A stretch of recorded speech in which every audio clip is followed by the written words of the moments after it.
नमस्कार। न्यूज़ 18 पंजाब हरियाणा हिमाचल देख रहे दर्शकों का स्वागत। मैं हाँ अर्शदीप संधू। शुरुआत करते हैं अज की वड्डी खबर के नाल। देश च कोरोना का कहर लगातार जारी है। 24 घंटे दे विच कोरोना के 2,76,070 नवे केस सामने आए हैं। 24 घंटे दे विच कोरोना के नाल 3,874 लोगों की मौत हुई है। एक दिन दे विच 3,69,077 मरीज ठीक भी हुए ने।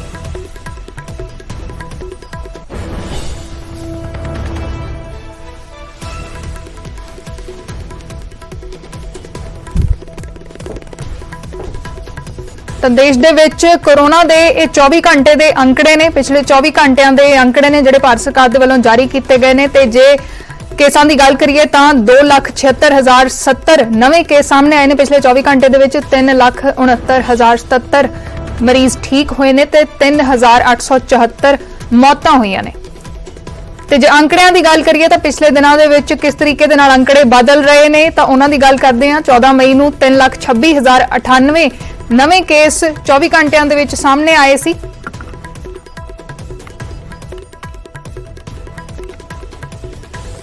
उधर पंजाब दे विच 24 घंटिया के अंकड़िया की गल करिए तो 6,407 नवे केस सामने आए ने ते 7,872 मरीज ठीक हुए ने ते 208 मौतां हुई ने। पंजाब दे विच जे केसां की गल करिए तो पिछले दिनों के विच किस तरीके दे नाल केसेस सामने आए ने। 15 मई नूं 6,867 नवे केस सामने आए। 16 मई नूं 7,038 केस सामने आए।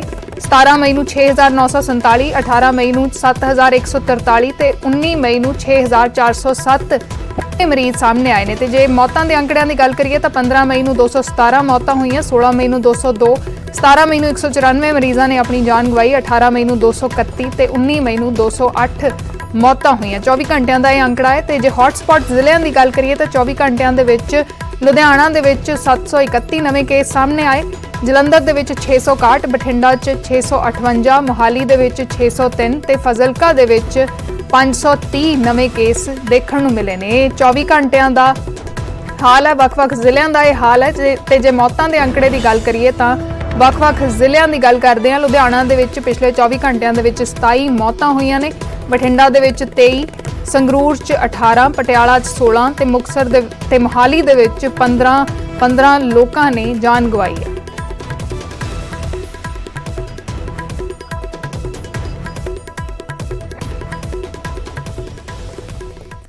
ते उधर कोरोना विचाले ब्लैक फंगस का भी कहर नजर आ रहा है। सिरसा दे विच हुण तक 5 लोगों की मौत हुई है। सिरसा च हुण तक ब्लैक फंगस के 25 मरीज सामने आए हैं। हरियाणा दे विच हुण तक 100 तो वध मामले सामने आ चुके हैं। तो कल पटियाला दे विच भी ब्लैक फंगस के 3 मरीज मिले हैं।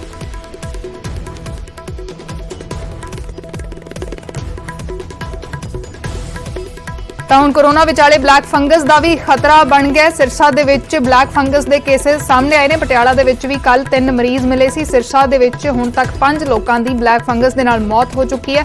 ब्लैक फंगस के 25 मामले हुण तक सामने आए हैं। हरियाणा दे विच हुण तक 100 तो वध मामले सामने आए हैं। तो पंजाब दे विच भी पटियाला च कल 3 नवे मरीज जिहड़े ने वो ब्लैक फंगस के देखने को मिले सी।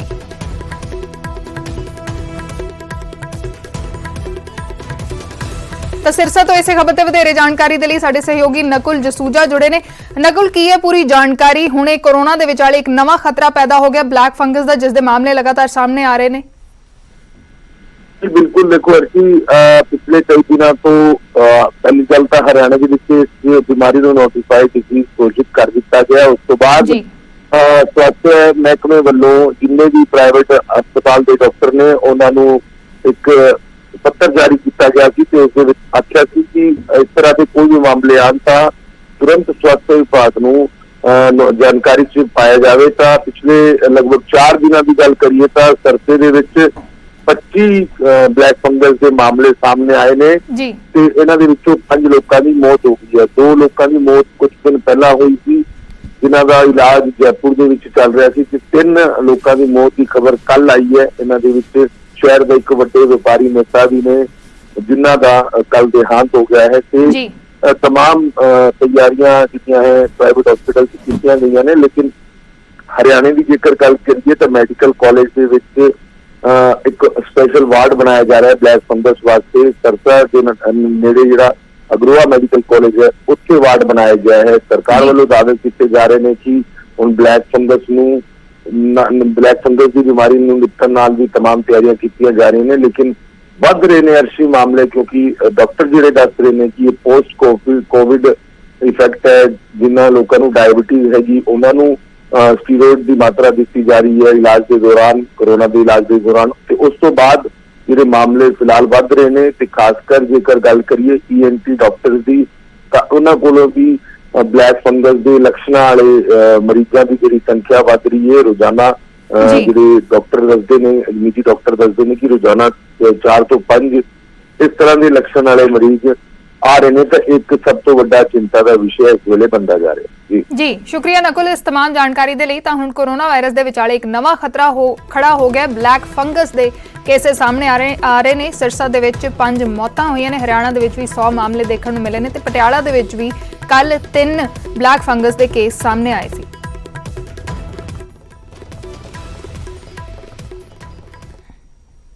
ਤੇ ਉਧਰ ਵੈਕਸੀਨੇਸ਼ਨ ਨੂੰ ਲੈ ਕੇ ਸਿਹਤ ਮੰਤਰਾਲੇ ਨੇ ਨਵੀਆਂ ਗਾਈਡਲਾਈਨਸ ਜਾਰੀ ਕੀਤੀਆਂ ਨੇ। ਵੈਕਸੀਨੇਸ਼ਨ ਤੋਂ ਪਹਿਲਾਂ ਹੁਣ ਰੈਪਿਡ ਟੈਸਟ ਨਹੀਂ ਹੋਵੇਗਾ। ਕੋਰੋਨਾ ਮਰੀਜ਼ ਦੇ ਠੀਕ ਹੋਣ ਤੋਂ 3 ਮਹੀਨੇ ਬਾਅਦ ਇੰਜੈਕਸ਼ਨ ਲੱਗੇਗਾ। ਬੱਚੇ ਨੂੰ ਦੁੱਧ ਪਿਲਾਉਣ ਵਾਲੀਆਂ ਮਾਵਾਂ ਵੀ ਇੰਜੈਕਸ਼ਨ ਲਗਵਾ ਸਕਣਗੀਆਂ। ਸਿਹਤ ਮੰਤਰਾਲੇ ਦੇ ਵੱਲੋਂ ਮਾਹਿਰਾਂ ਦੀ ਸਿਫਾਰਿਸ਼ ਨੂੰ ਮਨਜ਼ੂਰ ਕੀਤਾ ਗਿਆ। ਕੋਵਿਡ-19 ਦੀ ਵੈਕਸੀਨੇਸ਼ਨ ਦੇ ਲਈ ਬਣਾਏ ਗਏ ਨੈਸ਼ਨਲ ਐਕਸਪਰਟ ਗਰੁੱਪ ਨੇ ਇਸ ਦੀ ਸਿਫਾਰਿਸ਼ ਕੀਤੀ ਸੀ ਤੇ ਗਰੁੱਪ ਦਾ ਪੂਰਾ ਨਾਮ national expert group on vaccine administration for ਕੋਵਿਡ-19 ਹੈ। ਮੋਗਾ ਤੋਂ ਪਹਿਲਾਂ ਖਬਰ ਆਈ ਸੀ ਜਿੱਥੇ ਵੈਕਸੀਨ ਤੋਂ ਪਹਿਲਾਂ ਕੋਰੋਨਾ ਟੈਸਟ ਕਰਵਾਏ ਜਾ ਰਹੇ ਸਨ, ਪਰ ਹੁਣ ਕੇਂਦਰੀ ਸਿਹਤ ਮੰਤਰਾਲੇ ਨੇ ਇਹ ਸਾਫ਼ ਕਰ ਦਿੱਤਾ ਕਿ ਵੈਕਸੀਨ ਦੇ ਲਈ ਕੋਰੋਨਾ ਟੈਸਟ ਦੀ ਲੋੜ ਨਹੀਂ ਹੈ।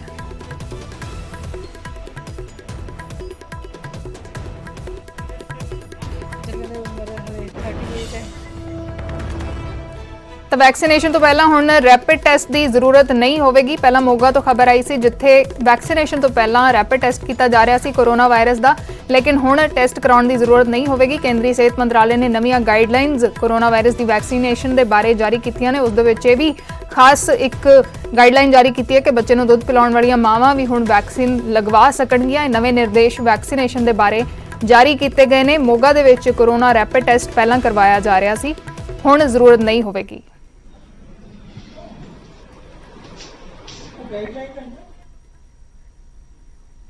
ਤੇ ਕੋਰੋਨਾ ਵਾਇਰਸ ਇਸ ਵਾਰ ਪਿੰਡਾਂ 'ਚ ਕਹਿਰ ਬਣ ਕੇ ਵਰ ਰਿਹਾ ਹੈ, ਤਾਂ ਉੱਥੇ ਹੀ ਪਿੰਡਾਂ ਦੇ ਲੋਕਾਂ ਨੂੰ ਵੱਖ-ਵੱਖ ਤਰ੍ਹਾਂ ਦੇ ਡਰ ਵੀ ਸਤਾ ਰਹੇ ਨੇ। ਕੋਈ ਡਾਕਟਰ ਕੋਲ ਜਾਣ ਤੋਂ ਡਰ ਰਿਹਾ ਹੈ, ਤਾਂ ਕੋਈ ਵੈਕਸੀਨ ਲਗਵਾਉਣ ਤੋਂ, ਤੇ ਕਈਆਂ ਨੂੰ ਤਾਂ ਬਜ਼ੁਰਗਾਂ ਤੋਂ ਕੋਰੋਨਾ ਦਾ ਖਤਰਾ ਲੱਗ ਰਿਹਾ ਹੈ।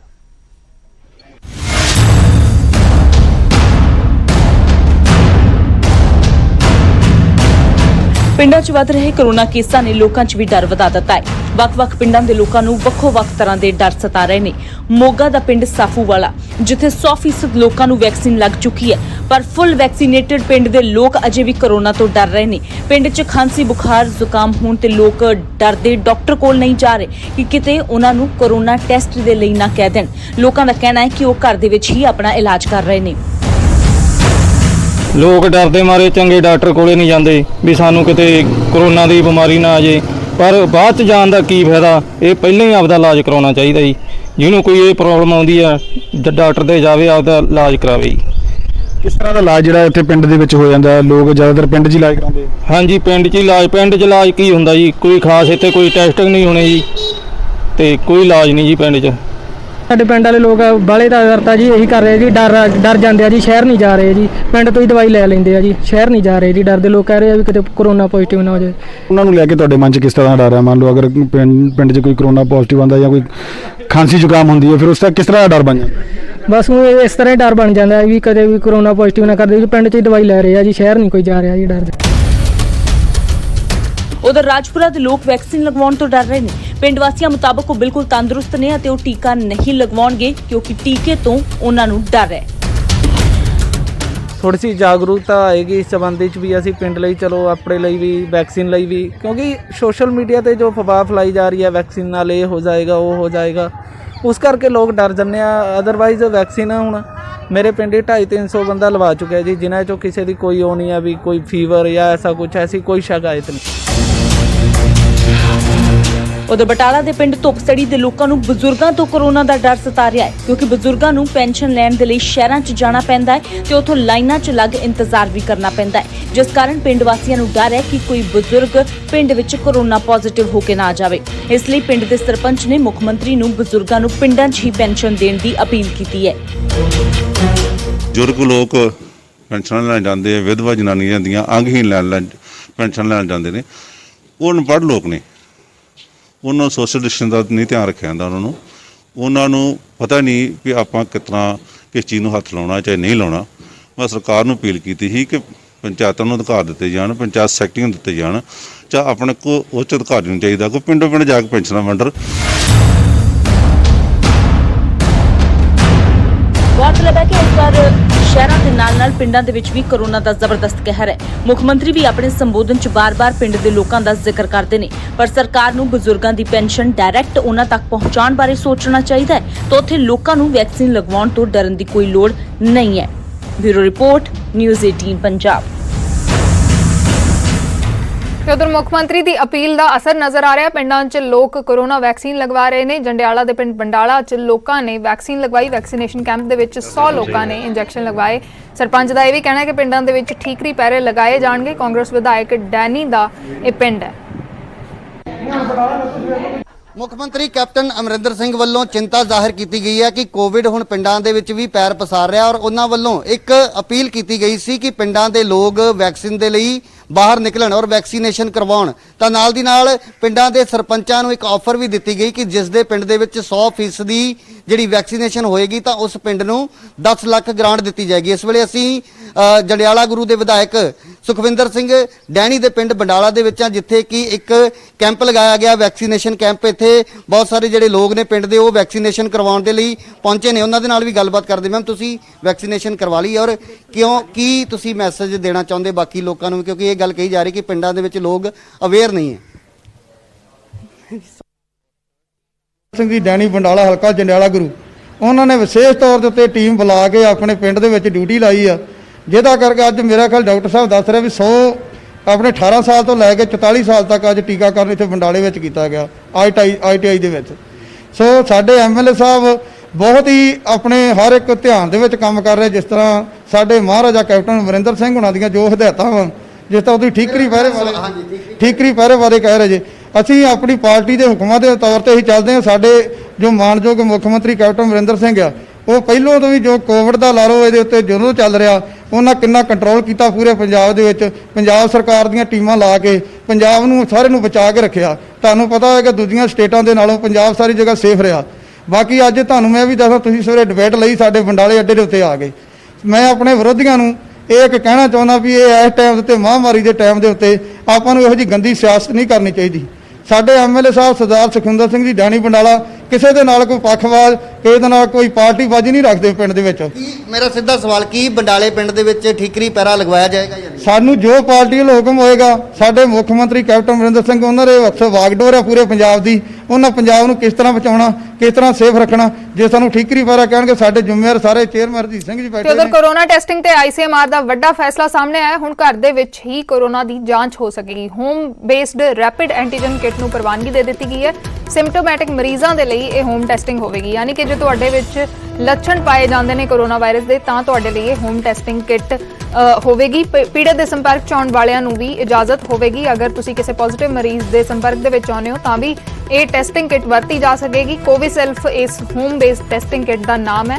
ਹੋਮ ਟੈਸਟਿੰਗ ਕਿਟ ਦੇ ਲਈ ਇੱਕ ਮੋਬਾਈਲ ਐਪ ਡਾਊਨਲੋਡ ਕਰਨਾ ਜ਼ਰੂਰੀ ਹੋਵੇਗਾ। ਐਂਟੀਜਨ ਟੈਸਟ 'ਚ ਜੇ ਪੋਜ਼ਿਟਿਵ ਆ ਜਾਂਦੇ ਹੋ ਤਾਂ ਕੋਰੋਨਾ ਟੈਸਟ ਦੀ ਦੁਬਾਰਾ ਜ਼ਰੂਰਤ ਨਹੀਂ ਹੋਵੇਗੀ। ਜੇ ਲੱਛਣ ਦੇ ਬਾਵਜੂਦ ਵੀ ਰਿਪੋਰਟ ਨੈਗੇਟਿਵ ਆਉਂਦੀ ਹੈ ਤਾਂ RT-PCR ਟੈਸਟ ਦੀ ਸਲਾਹ ਦਿੱਤੀ ਗਈ ਹੈ।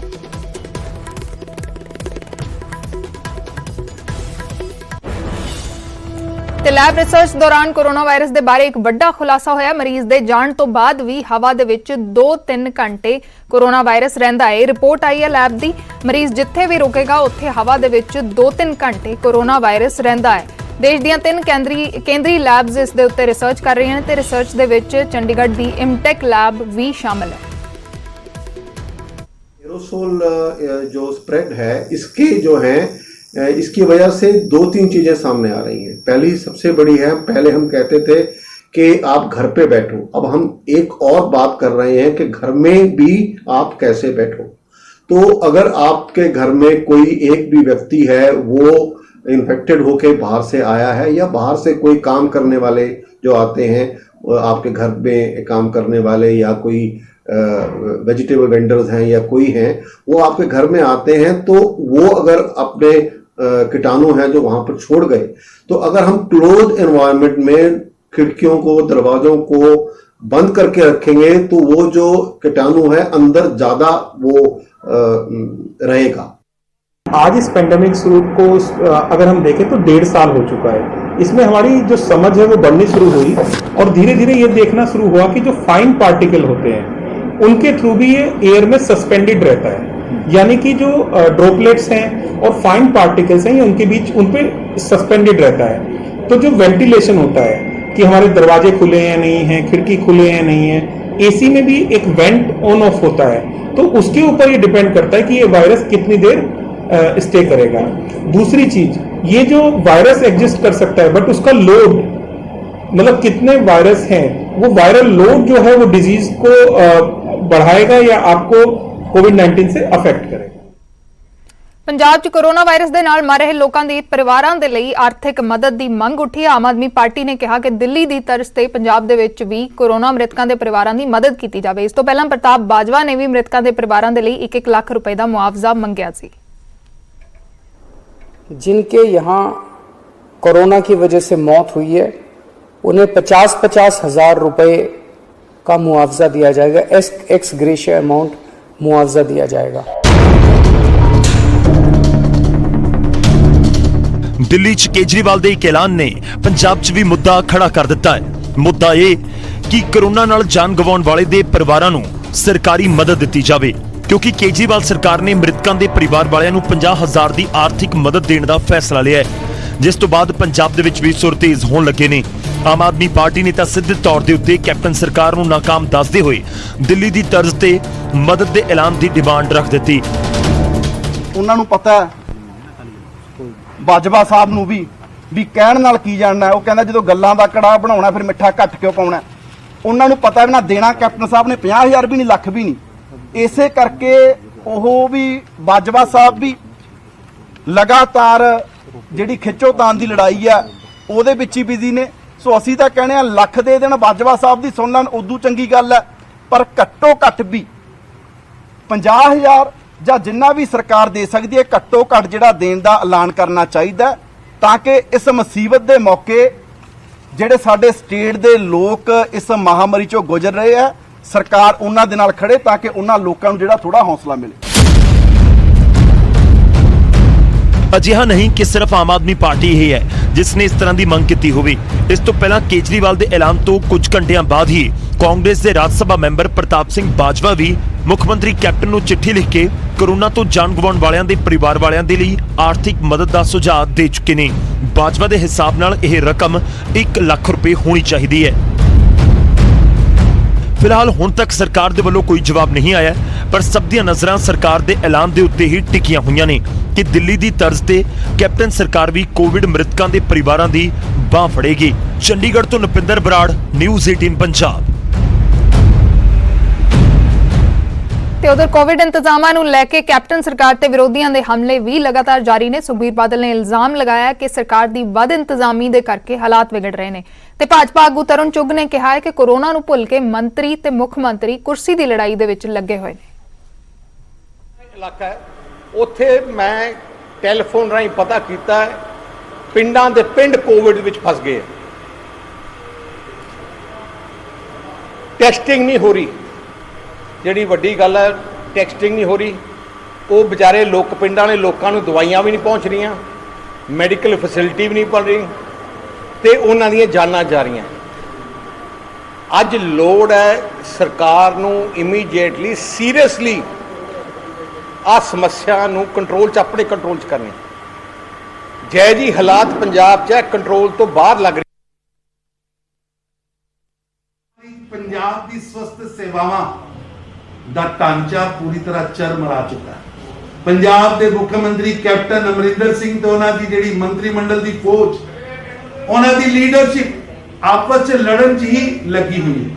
ਕਿਸੇ ਕੋਲ ਟਾਈਮ ਨਹੀਂ ਕਿ ਪੰਜਾਬ ਦੀ ਵਿਵਸਥਾਵਾਂ ਨੂੰ ਅਸੀਂ ਦੇਖ ਸਕੀਏ। ਪੰਜਾਬ ਦੇ ਅੰਦਰ ਹਿੰਦੁਸਤਾਨ ਦੀ ਸਭ ਨਾਲੋਂ ਜ਼ਿਆਦਾ ਮ੍ਰਿਤੂ ਦਰ, ਪੰਜਾਬ ਦੇ ਅੰਦਰ ਮਰੀਜ਼ਾਂ ਦੀ ਦੇਖਭਾਲ ਨਹੀਂ ਹੋ ਰਹੀ। ਜਿਹੜਾ 800 ਵੈਂਟੀਲੇਟਰ ਕੇਂਦਰ ਸਰਕਾਰ ਨੇ ਇੱਥੇ ਭੇਜਿਆ, ਉਹਨਾਂ ਮਸ਼ੀਨਾਂ ਦਾ ਪ੍ਰਯੋਗ ਨਹੀਂ ਹੁੰਦਾ, ਲੇਕਿਨ ਮੰਤਰੀ ਸੰਤਰੀ ਤੇ ਅਫਸਰ ਜਾਂ ਤੇ ਬੰਦਰਵਾਨ 'ਚ ਬਿਜ਼ੀ ਨੇ ਜਾਂ ਆਪਸ ਦੀ ਲੜਾਈ ਦੇ ਅੰਦਰ ਬਿਜ਼ੀ ਨੇ। ਤੇ ਉਧਰ ਮੁੱਖ ਮੰਤਰੀ ਦੀ ਅਪੀਲ ਤੋਂ ਬਾਅਦ ਪਿੰਡਾਂ ਦੇ ਲੋਕ ਠੀਕਰੀ ਪਹਿਰੇ ਲਗਾ ਰਹੇ ਨੇ ਤੇ ਲੋਕਾਂ ਨੂੰ ਜਾਗਰੂਕ ਕਰਨ ਲਈ ਵਿਧਾਇਕ ਵੀ ਪਿੰਡਾਂ ਦੀਆਂ ਗਲੀਆਂ 'ਚ ਉਤਰ ਗਏ ਨੇ।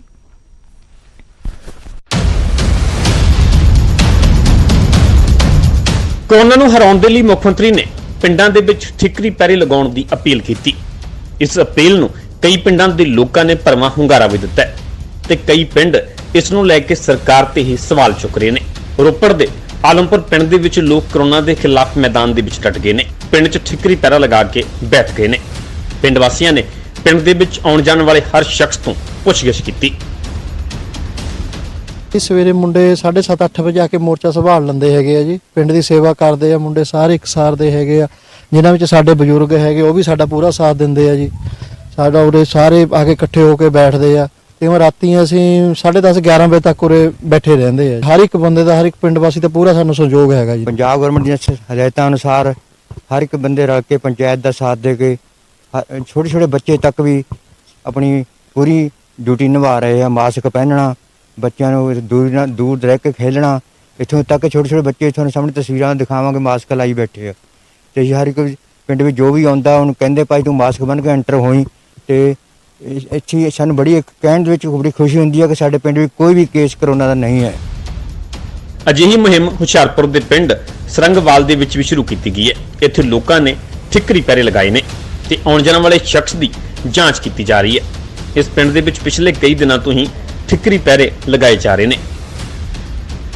ਪਿੰਡ 'ਚ ਠੀਕਰੀ ਪਹਿਰਾ ਤਾਂ 15-20 ਦਿਨ ਤੋਂ ਚੱਲ ਰਿਹਾ।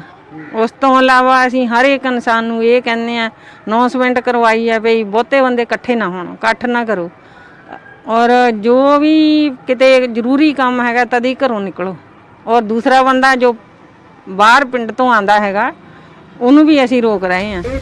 ਉਧਰ ਮੁਕਤਸਰ ਦੇ ਪਿੰਡ ਭੁੰਦੜ ਦੇ ਵਿੱਚ ਕਾਂਗਰਸ ਆਗੂ ਰਾਜਾ ਵੜਿੰਗ ਨੇ ਜਾਗਰੂਕਤਾ ਦਾ ਮੋਰਚਾ ਸੰਭਾਲਿਆ। ਰਾਜਾ ਵੜਿੰਗ ਨੇ ਅਨਾਉਂਸਮੈਂਟ ਕਰਕੇ ਲੋਕਾਂ ਨੂੰ ਚੌਕਸੀ ਵਰਤਣ ਦੀ ਅਪੀਲ ਕੀਤੀ। ਭੁੰਦੜ ਪਿੰਡ ਦੇ ਵਿੱਚ ਕਈ ਲੋਕ ਕੋਰੋਨਾ ਪੋਜ਼ਿਟਿਵ ਆਏ ਨੇ, ਜਿਸ ਕਰਕੇ ਪਿੰਡ ਨੂੰ ਸੀਲ ਕੀਤਾ ਗਿਆ। ਮੈਂ ਸਾਰੇ ਪ੍ਰਸ਼ਾਸਨ ਵੱਲੋਂ ਤੇ ਸਰਪੰਚ ਸਾਹਿਬ ਵੱਲੋਂ ਤੇ ਆਪ ਦੇ ਵੱਲੋਂ ਤੁਹਾਨੂੰ ਬੇਨਤੀ ਕਰਨ ਵਾਸਤੇ ਆਇਆ ਹਾਂ ਕਿ ਇਹ ਜਿਹੜੀ ਮਹਾਮਾਰੀ ਹੈ ਬੜੀ ਭਿਆਨਕ ਹੈ ਤੇ ਖਤਰਨਾਕ ਹੈ, ਲੇਕਿਨ ਇਹਦੇ ਨਾਲ ਲੜਾਈ ਲੜੀ ਜਾ ਸਕਦੀ ਹੈ। ਪਰ ਅਗਰ ਤੁਸੀਂ ਸਾਰਿਆਂ ਨੇ ਪ੍ਰਸ਼ਾਸਨ ਦਾ ਸਾਡਾ ਸਾਥ ਦਿੱਤਾ, ਸਰਪੰਚ ਸਾਹਿਬ ਦਾ, ਅਸੀਂ ਇਹ ਲੜਾਈ ਜਿੱਤ ਲਵਾਂਗੇ। ਕੋਰੋਨਾ ਦੇ ਵੱਧਦੇ ਕਹਿਰ ਦੇ ਵਿਚਾਲੇ ਹਰ ਸ਼ਖਸ ਨੂੰ ਆਪਣੇ ਬਚਾਅ ਦੇ ਲਈ ਸਾਵਧਾਨੀਆਂ ਵਰਤਣੀਆਂ ਚਾਹੀਦੀਆਂ ਨੇ। ਪਹਿਲਾ ਬਚਾਅ ਹਰ ਬੰਦਾ ਆਪਣੇ ਘਰ ਤੋਂ ਸ਼ੁਰੂ ਕਰੇ। ਜ਼ਿਆਦਾ ਲੋਕਾਂ ਦੇ ਸੰਪਰਕ ਦੇ ਵਿੱਚ ਆਉਣ ਤੋਂ ਬਚਿਆ ਜਾਵੇ। ਸੋਸ਼ਲ ਡਿਸਟੈਂਸਿੰਗ ਤੇ ਮਾਸਕ ਦੀ ਅਹਿਮੀਅਤ ਨੂੰ ਸਮਝਿਆ ਜਾਵੇ। Bureau report, news 18 Punjab. ਤੇ ਗੱਲ ਕਰਦੇ ਹਾਂ ਹਿਸਾਰ ਦੀ, ਜਿੱਥੇ ਲੋਕਾਂ ਨੇ ਪੁਲਿਸ ਨੂੰ ਪਿੰਡ ਦੇ ਵਿੱਚ ਦਾਖਲ ਨਹੀਂ ਹੋਣ ਦਿੱਤਾ। ਪਿੰਡ ਡਾਟਾ ਦੇ ਵਾਸੀਆਂ ਨੇ ਪੁਲਿਸ ਦੀਆਂ ਗੱਡੀਆਂ ਰੋਕ ਲਈਆਂ। ਪਿੰਡ ਦੇ ਵਿੱਚ ਫਲੈਗ ਮਾਰਚ ਕਰਨ ਦੇ ਲਈ ਪੁਲਿਸ ਆਈ ਸੀ। ਪੰਚਾਇਤ ਨੇ ਲੋਕਡਾਊਨ ਦਾ ਵੀ ਬਾਈਕਾਟ ਕੀਤਾ ਸੀ। ਲੋਕਡਾਊਨ ਦੇ ਨਿਯਮਾਂ ਨੂੰ ਮੰਨਣ ਤੋਂ ਇਨਕਾਰ ਕਰ ਦਿੱਤਾ ਸੀ। ਪਾਬੰਦੀ ਦੇ ਬਾਵਜੂਦ ਦੁਕਾਨਾਂ ਖੋਲੀਆਂ ਸਨ। ਵੱਡਾ ਸਵਾਲ ਇਹ ਬਣਦਾ ਹੈ ਕਿ ਕੀ ਇਸ ਤਰੀਕੇ ਦੇ ਨਾਲ ਕੋਰੋਨਾ ਰੋਕਿਆ ਜਾ ਸਕੇਗਾ?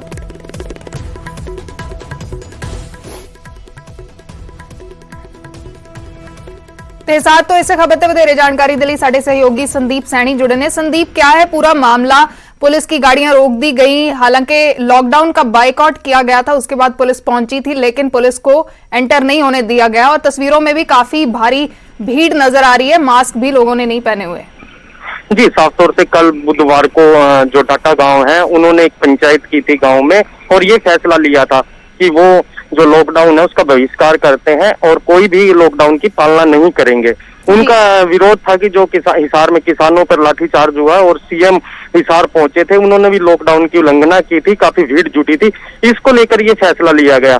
उसके बाद दोपहर बाद जब गांव में फ्लैग तो उन्होंने गांव में नहीं घुसने दिया। काफी ग्रामीणों ने विरोध किया और पुलिस की गाड़ियों को वापस भेज दिया। उनका साफ तौर से कहना है कि वो भी कोई भी लॉकडाउन की पालना नहीं करेंगे। जी जी, जी शुक्रिया संदीप इस तमाम जानकारी के लिए। ਤਾਂ ਹਿਸਾਰ ਦੇ ਪਿੰਡ ਦੇ ਵਿੱਚ ਡਾਡਾ ਪਿੰਡ ਦੇ ਵਿੱਚ ਪੁਲਿਸ ਦੀਆਂ ਗੱਡੀਆਂ ਰੋਕੀਆਂ ਗਈਆਂ, ਪੁਲਿਸ ਨੂੰ ਫਲੈਗ ਮਾਰਚ ਕਰਨ ਤੋਂ ਰੋਕ ਦਿੱਤਾ ਗਿਆ।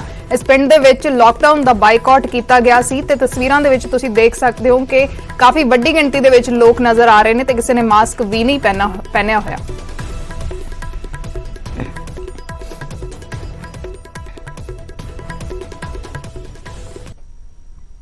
ਤੇ ਉਧਰ ਕੇਂਦਰ ਨੇ ਕਿਸਾਨਾਂ ਨੂੰ ਰਾਹਤ ਦਿੱਤੀ ਹੈ। ਡੀਏਪੀ ਖਾਦ ਦੀ ਸਬਸਿਡੀ ਦੇ ਵਿੱਚ 140% ਵਾਧਾ ਕੀਤਾ ਗਿਆ। ਹੁਣ ਕਿਸਾਨਾਂ ਨੂੰ ਪ੍ਰਤੀ ਬੋਰੀ 1200 ਰੁਪਏ ਦੀ ਸਬਸਿਡੀ ਮਿਲੇਗੀ। ਪ੍ਰਧਾਨ ਮੰਤਰੀ ਦੀ ਹਾਈ ਲੈਵਲ ਮੀਟਿੰਗ ਦੇ ਵਿੱਚ ਇਹ ਫੈਸਲਾ ਕੀਤਾ ਗਿਆ। ਕਿਸਾਨਾਂ ਨੂੰ ਹੁਣ ਪੁਰਾਣੇ ਰੇਟ ਤੇ यानी कि 1200 रुपए ਦੇ ਵਿੱਚ ਹੀ ਇੱਕ ਗੱਟਾ ਮਿਲੇਗਾ। पार्टी माननीय प्रधानमंत्री श्री नरेंद्र मोदी जी के अध्यक्षता में आज केंद्र सरकार ने जिस प्रकार से डीएपी के खाद के सब्सिडी को 140% किसानों के हित में वृद्धि करके एक ऐतिहासिक निर्णय लिया है, उसका पार्टी स्वागत करती है। आज माननीय प्रधानमंत्री जी की अध्यक्षता में मीटिंग होकर जो निर्णय केंद्र सरकार का हुआ वे अपने आप में इसलिए उपलब्धिपूर्ण है कि हम जानते हैं कि अंतर्राष्ट्रीय बाजारों में किसानों की खाद में काम आने वाले फास्फोरिक एसिड और अमोनिया की कीमतों में 60 से 70% की वृद्धि हुई है। और पिछले साल जो डीएपी खाद की बोरी थी वो 1700 रुपए में किसानों को उपलब्ध थी, 500 रुपए सब्सिडी सरकार के द्वारा दी जाती थी। लेकिन अंतर्राष्ट्रीय बाजारों में जिस प्रकार से इसकी कीमतें बढ़ी है, इस बोरी की कीमत बढ़कर के 2400 रुपए होने वाली थी। और इसलिए भारत सरकार जो पहले 500 रुपया हर बोरी पे सब्सिडी देती थी उसमें 700 रुपया और जोड़कर 1200 रुपए की सब्सिडी दी है, जो 140% वृद्धि है, अब तक की सबसे अधिकतम है।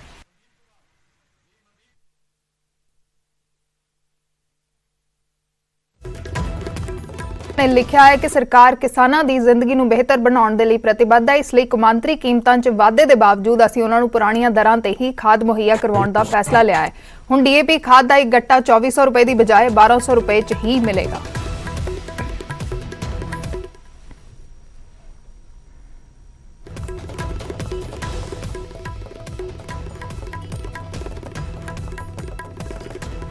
ਤੇ ਹਰਿਆਣਾ ਦੇ ਮੁੱਖ ਮੰਤਰੀ ਮਨੋਹਰ ਲਾਲ ਖੱਟਰ ਨੇ ਵੀ ਇਸ ਮਾਮਲੇ ਦੇ ਉੱਤੇ ਟਵੀਟ ਕੀਤਾ ਹੈ। ਉਹਨਾਂ ਨੇ ਕਿਹਾ ਕਿ ਕੌਮਾਂਤਰੀ ਕੀਮਤਾਂ 'ਚ ਵਾਧਾ ਹੋਣ ਦੇ ਬਾਵਜੂਦ ਡੀਏਪੀ ਖਾਦ ਦੇ ਬੈਗ ਨੂੰ 2400 ਰੁਪਏ ਦੀ ਥਾਂ ਅੱਧੀ ਕੀਮਤ यानी कि 1200 ਰੁਪਏ 'ਚ ਹੀ ਉਪਲਬਧ ਕਰਾਉਣ ਦੇ ਲਈ ਕੇਂਦਰ ਸਰਕਾਰ ਦੇ ਕਿਸਾਨ ਹਿਤੈਸ਼ੀ ਫੈਸਲੇ ਲਈ ਮੈਂ ਪ੍ਰਧਾਨ ਮੰਤਰੀ ਮੋਦੀ ਦਾ ਧੰਨਵਾਦ ਕਰਦਾ ਹਾਂ। ਤੇ ਇਸੇ ਖਬਰ ਤੇ ਵਧੇਰੇ ਜਾਣਕਾਰੀ ਦੇ ਲਈ ਸਾਡੇ ਸਹਿਯੋਗੀ ਮਨਦੀਪ ਕੁਮਾਰ ਫਿਰੋਜ਼ਪੁਰ ਤੋਂ ਲਾਈਵ ਜੁੜੇ ਹੋਏ ਨੇ। ਮਨਦੀਪ, ਪ੍ਰਧਾਨ ਮੰਤਰੀ ਮੋਦੀ ਦੀ ਅਗਵਾਈ ਦੇ ਵਿੱਚ ਹਾਈ ਲੈਵਲ ਮੀਟਿੰਗ ਦੇ ਵਿੱਚ ਇਹ ਫੈਸਲਾ ਲਿਆ ਗਿਆ ਹੈ। ਡੀਏਪੀ ਖਾਦ ਦੀਆਂ ਕੀਮਤਾਂ ਵਧੀਆਂ ਸੀ ਜਿਸ ਨੂੰ ਲੈ ਕੇ ਵਿਰੋਧ ਵੀ ਦਰਜ ਕੀਤਾ ਗਿਆ ਸੀ, ਲੇਕਿਨ ਉਸ ਦੇ ਉੱਤੇ ਹੁਣ ਸਬਸਿਡੀ ਦੇ ਦਿੱਤੀ ਗਈ ਹੈ ਤੇ ਜਿਹੜਾ ਖਾਦ ਦਾ ਗੱਟਾ ਹੈ, ਇੱਕ ਗੱਟਾ ਉਹ 1200 ਰੁਪਏ ਦੇ ਵਿੱਚ ਹੀ ਮਿਲੇਗਾ। ਕਿਸਾਨਾਂ ਦਾ ਕੀ ਪ੍ਰਤੀਕਰਮ ਹੈ? ਜੀ ਅਸੀਂ ਜੇ ਗੱਲ ਕਰੀਏ ਪਿਛਲੇ ਦਿਨਾਂ ਤੋਂ ਲਗਾਤਾਰ ਇੱਕ ਮਹੀਨੇ ਤੋਂ ਜਿਹੜਾ ਕੇਂਦਰ ਸਰਕਾਰ ਵੱਲੋਂ ਜਿਹੜਾ ਡੀਏਪੀ ਖਾਦ ਦਾ ਰੇਟ ਜਿਹੜਾ 800 ਰੁਪਏ ਦੇ ਕਰੀਬ ਵਧਾ ਦਿੱਤਾ ਗਿਆ ਸੀ, ਜਿਸ ਤੋਂ ਬਾਅਦ ਕਿਸਾਨਾਂ ਵੱਲੋਂ ਜਿਹੜਾ ਲਗਾਤਾਰ ਵਿਰੋਧ ਪ੍ਰਦਰਸ਼ਨ ਕੀਤੇ ਜਾ ਰਹੇ ਸੀ। ਕੱਲ ਫਿਰੋਜ਼ਪੁਰ ਦੇ ਮੱਲਾਵਾਲਾ ਦੇ ਵਿੱਚ ਵੀ ਜਿਹੜਾ ਕਿਸਾਨਾਂ ਵੱਲੋਂ ਰੋਸ ਪ੍ਰਦਰਸ਼ਨ ਕੀਤਾ ਗਿਆ ਸੀਗਾ। ਉਸ ਤੋਂ ਬਾਅਦ ਹੁਣ ਜਿਹੜਾ ਹੈ ਕੇਂਦਰ ਸਰਕਾਰ ਨੇ ਇਸ ਤੇ ਜਿਹੜਾ ਸਬਸਿਡੀ ਵਧਾ ਦਿੱਤੀ ਹੈ ਤੇ ਕਹਿ ਦਿੱਤਾ ਗਿਆ ਹੈ ਕਿ ਜਿਹੜਾ ਹੁਣ ਖਾਦ ਦਾ ਗੱਟਾ ਹੈ ਉਹ 1200 ਰੁਪਏ ਦੇ ਵਿੱਚ ਮਿਲੇਗਾ। ਪਰ ਕਿਸਾਨ ਕਿਤੇ ਨਾ ਕਿਤੇ ਹਜੇ ਪਰੇਸ਼ਾਨ ਨੇ। ਕਿਸਾਨਾਂ ਨੂੰ ਹੈ ਕਿ ਕੇਂਦਰ ਸਰਕਾਰ ਜਿਹੜੀ ਹੈ ਕੀ ਸਾਨੂੰ ਇਹ ਖਾਦ ਸਸਤੀ ਦੇਗੀ ਜਾਂ ਨਹੀਂ ਕਿਉਂ ਦੇਗੀ, ਕਿਉਂਕਿ ਜਿਹੜੀ ਇਹ ਖਾਦ ਹੈ ਉਹ ਸਬਜ਼ੀਆਂ ਦੇ ਵਿੱਚ ਤੇ ਝੋਨੇ ਦੇ ਵਿੱਚ ਜ਼ਿਆਦਾ ਇਸਤੇਮਾਲ ਹੁੰਦੀ ਹੈ। ਅਸੀਂ ਦੁਕਾਨਦਾਰ ਇੱਥੇ ਖਾਦ ਦੇ ਦੁਕਾਨਦਾਰ ਉਹਨਾਂ ਨਾਲ ਮੌਜੂਦ ਖੜੇ ਹਾਂ, ਉਹਨਾਂ ਨਾਲ ਗੱਲ ਕਰਦੇ ਹਾਂ ਕਿ ਕਿਸ ਤਰ੍ਹਾਂ ਹਾਲਾਤ ਨੇ, ਕਿਵੇਂ ਦੇ ਹਾਲਾਤ ਨੇ, ਕੀ ਤੁਹਾਡਾ ਕੀ ਮੰਨਣਾ ਹੈ, ਖਾਦਾਂ ਦੇ ਕੀ ਰੇਟ ਨੇ ਹੁਣ ਔਰ ਕੀ ਕਿਸਾਨਾਂ ਦਾ ਕੀ ਰੋਕਿਆ, ਕਿਸਾਨਾਂ ਦਾ ਕੀ ਕਹਿਣਾ ਹੈ? ਪਹਿਲਾਂ ਤਾਂ ਡੀਏਪੀ ਦਾ ਰੇਟ ਸੀ 1200, ਉਸ ਤੋਂ ਬਾਅਦ ਹੋ ਗਿਆ 1400, ਹੁਣ ਫਿਰ ਹੋ ਗਿਆ 1700, ਹੁਣ ਹੋ ਗਿਆ 1900 ਤੋਂ ਬਾਅਦ ਹੁਣ ਅੱਜ ਦੀ ਜਿਹੜੀ ਵਿਊ ਹੈ ਉਹ ਅਗਲੀ 1200 ਰੁਪਇਆ ਮੋਦੀ ਸਰਕਾਰ ਨੇ ਕਿਹਾ ਮੋਦੀ ਗਰੰਟੀ ਨਾਲ ਉਹਦੇ ਵਿੱਚ ਲੋਸ ਹੋ ਰਿਹਾ, ਨੁਕਸਾਨ ਨਹੀਂ ਹੋ ਰਿਹਾ, ਫਾਇਦਾ ਕੋਈ ਨਹੀਂ ਹੋ ਰਿਹਾ। ਜ਼ਿਮੀਂਦਾਰ ਨੂੰ ਵੀ ਨੁਕਸਾਨ ਹੈ, ਦੁਕਾਨਦਾਰ ਨੂੰ ਵੀ ਨੁਕਸਾਨ। ਕਿਸ ਤਰ੍ਹਾਂ ਸਮਝਣਾ ਚਾਹੁੰਦੇ ਕਿਸ ਤਰ੍ਹਾਂ ਨੁਕਸਾਨ ਹੋਏਗਾ? ਕੇਂਦਰ ਸਰਕਾਰ ਨੇ 800 ਰੁਪਏ ਜਿਹੜਾ ਕਹਿ ਦਿੱਤਾ, 1200 ਰੁਪਏ ਸਬਸਿਡੀ ਦੇ ਨਾਲ ਜਿਹੜਾ 1200 ਰੁਪਏ ਗੱਟਾ ਮਿਲੇਗਾ। ਕਿਸ ਤਰ੍ਹਾਂ ਨੁਕਸਾਨ ਹੋਏਗਾ ਕਿਸਾਨਾਂ ਨੂੰ ਜਾਂ ਦੁਕਾਨਦਾਰਾਂ ਨੂੰ? ਉਹ ਤਾਂ ਹਜੇ ਨਹੀਂ ਪਤਾ। ਜਿਹੜਾ ਪੁਰਾਣਾ ਸੀਗਾ ਜਿਹਦੇ ਵਿੱਚ 1200 ਰੁਪਇਆ ਸੀ, ਹੁਣ 700 ਰੁਪਇਆ ਤੋਂ ਤਾਂ ਜ਼ਿਮੀਂਦਾਰ ਕੋਲ ਕਿੱਥੋਂ ਆਏਗਾ? ज़्यादा वध के देना, 1200 रुपये की दिक्कत आ रही है तो 1900 क्यों ना आएगी। इस करके असी भी बड़े परेशान होना, कहना 10-10 किलो नहीं फिर थैलियाँ बनवा लो, सगों सानू ये रिव्यू मिलता है, सगों कहते हैं तुम लुटते पे साडा बिल की कहना सानू तो 10 रुपये बोरी मार्जिन मिलना है, असी उनके नाल चलने तो नुकसान हो रहा है। और पैसे देने के जिम्मेदार की जान निकलती है, वो सानू लगता। इस करके बहुत ज़्यादा नुकसान है दुकानदारों में नहीं जिम्मेदार। बिल्कुल ਅਸੀਂ ਦੁਕਾਨਦਾਰਾਂ ਦਾ ਇਹ ਕਹਿਣਾ ਹੈ ਕਿ ਕਿਤੇ ਨਾ ਕਿਤੇ ਜਿਹੜੇ ਕਿਸਾਨ ਨੇ ਉਹ ਵੀ ਦਬਿਚੀ 'ਚ ਨੇ, ਉਹਨਾਂ ਨੂੰ ਇਹ ਲੱਗ ਰਿਹਾ ਕਿ ਕਿਤੇ ਕਿਸ ਰੇਟ ਭਾਅ ਮਿਲੇਗੀ ਇਹ ਡੀਏਪੀ ਖਾਦ। ਔਰ ਦੂਜੇ ਪਾਸੇ ਜਿਹੜੇ ਦੁਕਾਨਦਾਰ ਨੇ ਉਹ ਵੀ ਪਰੇਸ਼ਾਨ ਨੇ, ਕਿਉਂਕਿ ਉਹਨਾਂ ਦਾ ਮੰਨਣਾ ਹੈ ਕਿ ਜੇ ਕਿਸਾਨ ਜਿਹੜਾ ਹੈ ਜੇ ਉਸ ਤੋਂ ਪੂਰੀ ਫਸਲ ਦੀ ਅਦਾਇਗੀ ਨਹੀਂ ਹੋਏਗੀ ਜਾਂ ਉਸ ਤੋਂ ਪੈਸੇ ਨਹੀਂ ਆਣਗੇ ਜਾਂ ਖਾਦਾਂ ਮਹਿੰਗੀਆਂ ਮਿਲਣਗੀਆਂ ਤੇ ਕਿਤੇ ਨਾ ਕਿਤੇ ਜਿਹੜਾ ਦੁਕਾਨਦਾਰਾਂ ਦਾ ਨੁਕਸਾਨ ਹੋਏਗਾ, ਦੁਕਾਨਦਾਰਾਂ ਨੂੰ ਅਦਾਇਗੀ ਨਹੀਂ ਕੀਤੀ ਜਾਏਗੀ ਕਿਸਾਨਾਂ ਵੱਲੋਂ ਔਰ ਦੁਕਾਨਦਾਰ ਵੀ ਪਰੇਸ਼ਾਨ ਹੈ, ਭਾਵੇਂ ਜਿਹੜਾ ਕੇਂਦਰ ਸਰਕਾਰ ਨੇ ਸਬਸਿਡੀ ਦਾ ਐਲਾਨ ਜ਼ਰੂਰ ਕੀਤਾ ਹੈ। ਜੀ ਅਰਸ਼ੀ जी शुक्रिया इस तमाम जानकारी दे लई। तां केंद्र सरकार दे वल्लों किसानां नूं राहत दित्ती, लेकिन अजे ग्राउंड ते जे गल करिए थोड़ा कन्फ्यूजन लोकां दे विच जरूर है। लेकिन हुण सरकार ने क्लीयर कीता है कि हुण एक गट्टा खाद दा 1200 रुपए दे विच ही मिलेगा। सरकार ने सबसिडी दा ऐलान कीता है।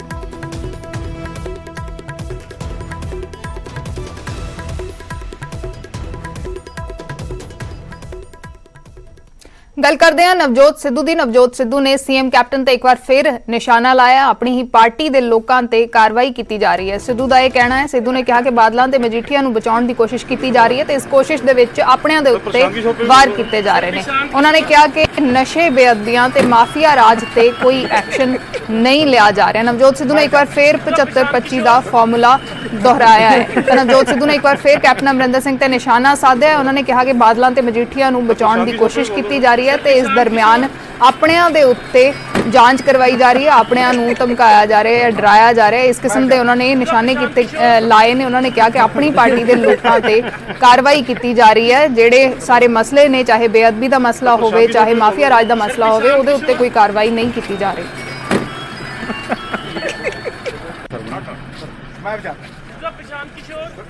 नवजोत सिंह सिद्धू ने ट्वीट किया, ट्वीट करके उन्होंने लिखा है कि नशियां ते कोई कार्रवाई नहीं, बेअदबी ते कोई कार्रवाई नहीं, बिजली खरीद समझौते ते कोई वाइट पेपर जारी नहीं, माफिया राज ते कोई कार्रवाई नहीं, सिर्फ बस बादलां ते मजीठिया नूं बचाउण लई अपने साथियां खिलाफ कार्रवाई।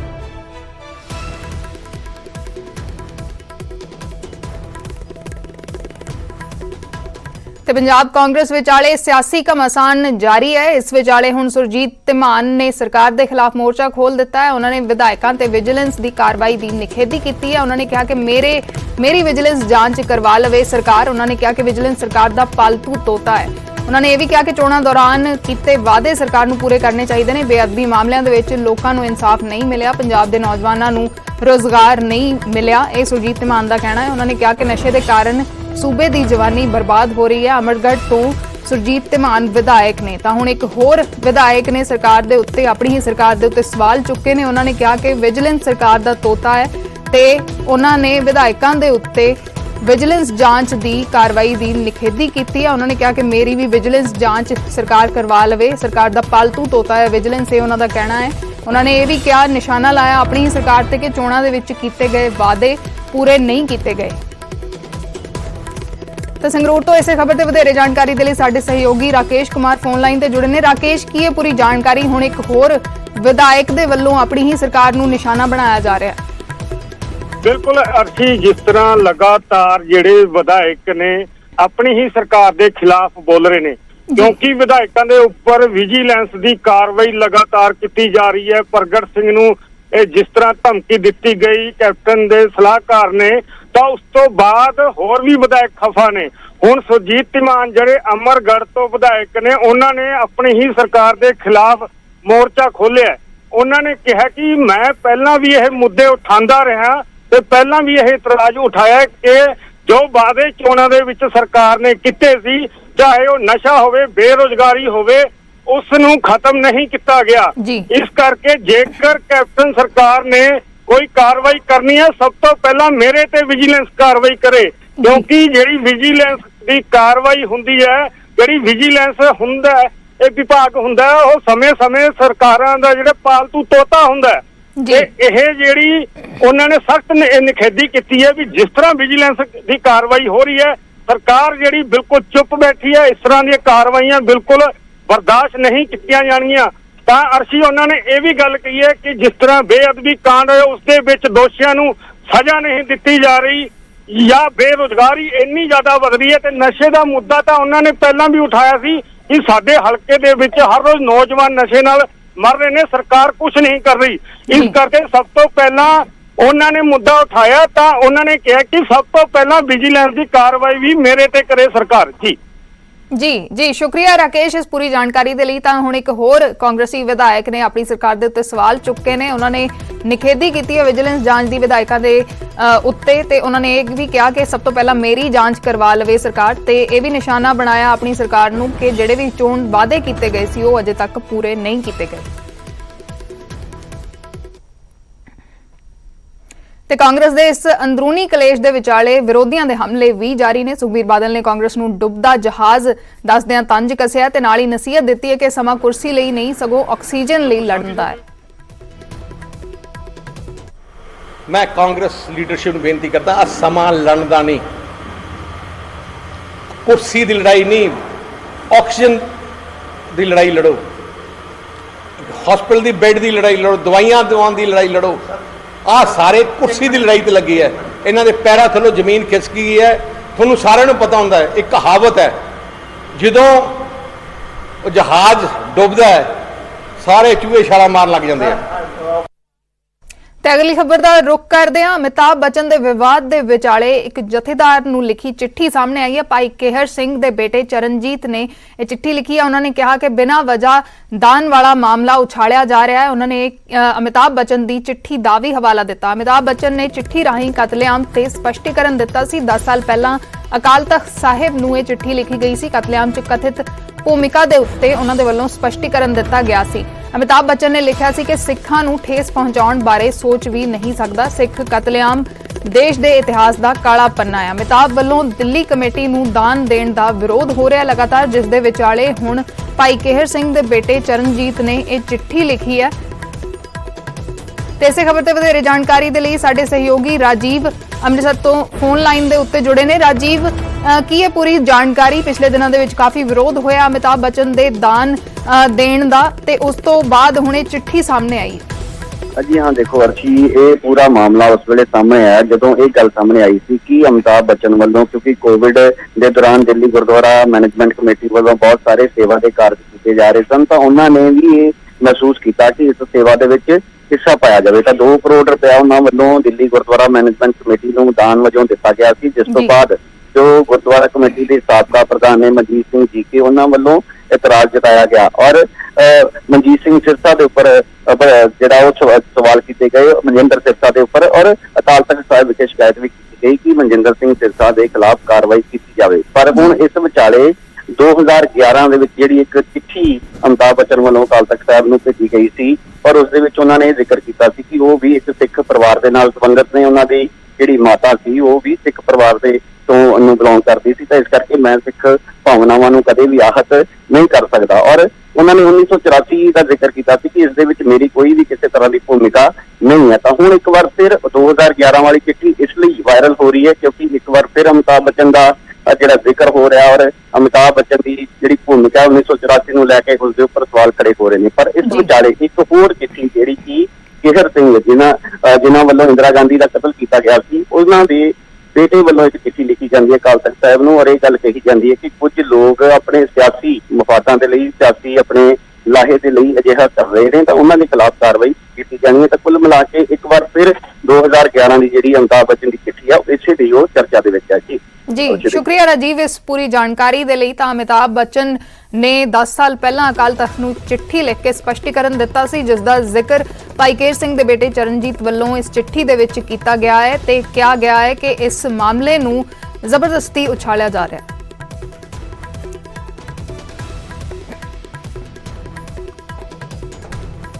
ਤੇ ਉਧਰ ਆਸਟ੍ਰੇਲੀਆ ਦੇ ਵਿੱਚ ਕਿਰਪਾਨ ਤੇ ਪਾਬੰਦੀ ਦਾ ਮਾਮਲਾ ਭਖ ਗਿਆ। ਨਿਊ ਸਾਊਥ ਵੇਲਸ 'ਚ ਕਿਰਪਾਨ ਸਕੂਲ ਲਿਜਾਣ ਤੇ ਰੋਕ ਲੱਗੀ ਹੈ। ਸ਼੍ਰੋਮਣੀ ਕਮੇਟੀ ਪ੍ਰਧਾਨ ਜਗੀਰ ਕੌਰ ਨੇ ਇਸ ਦੇ ਉੱਤੇ ਇਤਰਾਜ਼ ਜਤਾਇਆ, ਕਿਹਾ ਹੈ ਕਿ ਫੈਸਲਾ ਧਾਰਮਿਕ ਭਾਵਨਾਵਾਂ ਤੇ ਸਿੱਧਾ ਹਮਲਾ ਹੈ। ਜਗੀਰ ਕੌਰ ਨੇ ਆਸਟ੍ਰੇਲੀਆ 'ਚ ਭਾਰਤੀ ਸਫੀਰ ਨੂੰ ਵੀ ਚਿੱਠੀ ਲਿਖੀ ਹੈ ਤੇ ਭਾਰਤੀ ਵਿਦੇਸ਼ ਮੰਤਰੀ ਐਸ ਜੈਸ਼ੰਕਰ ਨੂੰ ਵੀ ਚਿੱਠੀ ਲਿਖੀ ਹੈ। ਜਗੀਰ ਕੌਰ ਨੇ ਇਹ ਮਸਲਾ ਹੱਲ ਕਰਨ ਦੇ ਲਈ ਕਿਹਾ।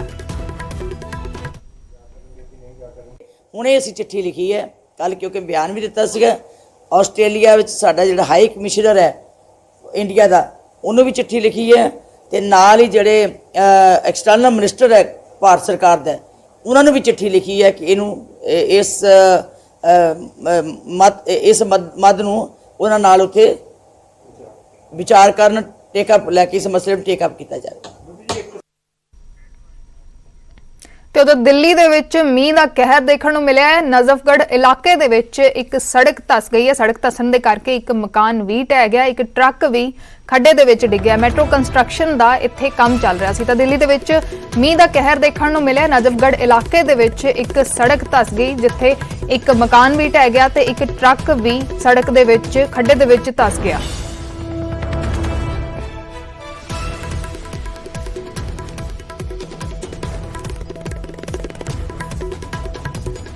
ਤਾਂ ਦਿੱਲੀ ਦੇ ਵਿੱਚ ਮੀਂਹ ਦਾ ਕਹਿਰ ਦੇਖਣ ਨੂੰ ਮਿਲਿਆ। ਇੱਕ ਸੜਕ ਧੱਸ ਗਈ ਨਜ਼ਫਗੜ੍ਹ ਇਲਾਕੇ ਦੇ ਵਿੱਚ, ਇਹ ਸੜਕ ਧੱਸ ਗਈ। ਤਸਵੀਰਾਂ ਤੁਹਾਡੀ ਸਕਰੀਨ ਤੇ ਨੇ, ਦੇਖ ਸਕਦੇ ਹੋ, ਕਾਫੀ ਨੁਕਸਾਨ ਹੋਇਆ। ਇੱਕ ਸੜਕ ਧੱਸ ਗਈ ਤੇ ਇੱਕ ਮਕਾਨ ਵੀ ਵਿੱਚ ਧੱਸ ਗਿਆ ਤੇ ਇੱਕ ਟਰੱਕ ਵੀ ਖੱਡੇ ਦੇ ਵਿੱਚ ਡਿੱਗ ਗਿਆ। ਮੈਟਰੋ ਕੰਸਟਰਕਸ਼ਨ ਦਾ ਇੱਥੇ ਕੰਮ ਚੱਲ ਰਿਹਾ ਸੀ। ਮੀਂਹ ਦੇ ਕਾਰਨ ਕਾਫੀ ਨੁਕਸਾਨ ਨਜ਼ਰ ਆ ਰਿਹਾ। ਦਿੱਲੀ ਦੇ ਨਜ਼ਫਗੜ੍ਹ ਇਲਾਕੇ ਦੀਆਂ ਇਹ ਤਸਵੀਰਾਂ ਨੇ, ਜਿੱਥੇ ਇੱਕ ਸੜਕ ਧੱਸ ਗਈ ਤੇ ਇੱਕ ਮਕਾਨ ਵੀ ਧੱਸ ਗਿਆ, ਇੱਕ ਟਰੱਕ ਵੀ ਖੱਡੇ ਦੇ ਵਿੱਚ ਡਿੱਗਿਆ ਨਜ਼ਰ ਆ ਰਿਹਾ।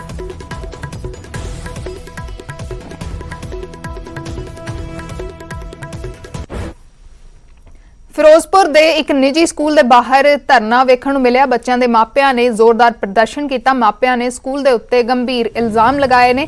ਉਹਨਾਂ ਦਾ ਕਹਿਣਾ ਹੈ ਕਿ ਆਨਲਾਈਨ ਪੇਪਰ ਵਾਲੇ ਗਰੁੱਪ ਚੋਂ ਬੱਚਿਆਂ ਨੂੰ ਬਾਹਰ ਕੱਢ ਦਿੱਤਾ ਗਿਆ। ਸਾਲਾਨਾ ਫੀਸ ਜਮ੍ਹਾਂ ਨਾ ਕਰਵਾਉਣ ਤੇ ਉਹਨਾਂ ਨੂੰ ਗਰੁੱਪ ਦੇ ਵਿੱਚੋਂ ਬਾਹਰ ਕੱਢ ਦਿੱਤਾ ਗਿਆ। ਹਾਲਾਂਕਿ ਸਕੂਲ ਪ੍ਰਿੰਸੀਪਲ ਨੇ ਇਹਨਾਂ ਇਲਜ਼ਾਮਾਂ ਨੂੰ ਨਕਾਰ ਦਿੱਤਾ ਹੈ। ਉਹਨਾਂ ਨੇ ਕਿਹਾ ਕਿ ਕਿਸੇ ਵੀ ਬੱਚੇ ਨੂੰ ਗਰੁੱਪ ਚੋਂ ਬਾਹਰ ਨਹੀਂ ਕੀਤਾ ਗਿਆ।